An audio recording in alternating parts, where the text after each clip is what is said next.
শুভ সন্ধ্যা সবাইকে। এই যে আমি সন্ধ্যার মজাদার ঝটপট নাস্তার রেসিপি বানিয়ে ফেললাম। সেটা হলো স্ন্যাক চপ। আর আমি কিন্তু পুরো ভিডিওটা আপনাদের আগে দেখাতে পারিনি, বানিয়ে নিয়েছি আগে থেকেই।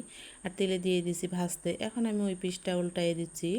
আর ওই পিসটাও গোল্ডেন কালার করে ভেজে নিতে হবে। এইভাবে করে লো হিটে কিন্তু আমি ভাজতেছি। আর আমার একদম সন্ধ্যার মজাদার নাস্তা কিন্তু বানিয়ে নিয়েছি। এখন আমি তেলে ভাজলে আমার রেডি সন্ধ্যার জন্য নাস্তা। তারপরে আমি যে তেল থেকে ছাঁকিয়ে উঠে নিয়েছি আর ভাজাটা আমার রেডি হয়ে গেল। কে কোথায় থেকে আমার ভিডিও দেখছেন অবশ্যই লাইক দিবেন, সুন্দর একটা কমেন্টস করে যাবেন আমার রেসিপিটি কেমন হয়েছে। আর এই যে আমি এখন প্লেটে উঠিয়ে নিচ্ছি। তারপরে এই যে উঠে নিলাম, নেওয়ার পরে কিন্তু আমার স্ন্যাক চপটি সন্ধ্যার মজাদার নাস্তা রেসিপি ঝটপট রেডি হয়ে গেল। এখন আমরা সবাই মিলে খেয়ে নেব। আর আপনারা দেখেন আমি একটা হাতে নিয়ে উঠায়ে দেখাচ্ছি।